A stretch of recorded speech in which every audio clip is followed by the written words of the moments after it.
ভারত পাকিস্তান দ্বন্দ্ব নিয়ে কথা বলে সামাজিক যোগাযোগ মাধ্যমে ভারতীয় সমর্থকদের তোপের মুখে সাবেক ওয়েস্ট ইন্ডিজ অধিনায়ক জেসন হোল্ডার। ক্রিকবাজের পডকাস্ট গেম অন উইথ গ্রেসে জানিয়েছেন, এশিয়া কাপে ভারত ট্রফি না নিয়ে যা করেছে তা মাত্রাতিরিক্ত। এই মন্তব্যের জেরে তার এবারের আইপিএলে অংশগ্রহণ নিয়ে প্রশ্ন তুলেছেন ভারতীয় সমর্থকদের অনেকে।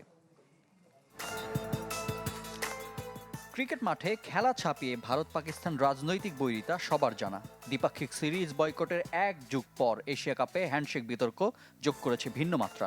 চ্যাম্পিয়ন হয়েও ট্রফি নিতে অস্বীকৃতি জানানোর ঘটনা মাত্রাতিরিক্ত বলে দাবি করেছেন সাবেক ক্যারিবীয় অধিনায়ক জেসন হোল্ডার।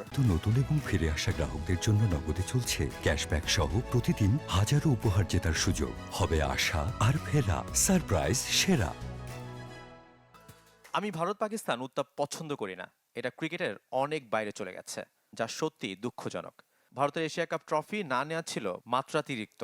এমন কিছু আমাদের খেলার সাথে মানায় না।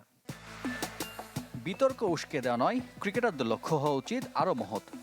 ক্রিকেটাররা বিশ্বদূত। আমরা যদি বিশ্ব শান্তির কথা বলি, তাহলে আমাদের আইডলদের কাছ থেকে এমন আচরণ দেখতে চাই না। অখেলোয়াড় সুলভ আচরণ নিয়ে যেমন কথা বলেছেন, তেমনি হোল্ডারের বক্তব্যে উঠে এসেছে সাম্যের বার্তা। ভারত পাকিস্তান দুই দেশই শক্তিধর।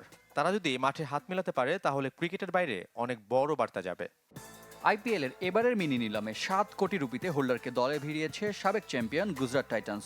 তবে ভারত পাকিস্তান ইস্যুতে তার মন্তব্যে এর মাঝেই সামাজিক যোগাযোগ মাধ্যমে আলোচনা শুরু করে দিয়েছে ভারতীয়রা।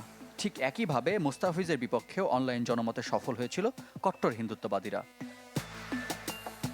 রিফাত হোসেন, চ্যানেল 24।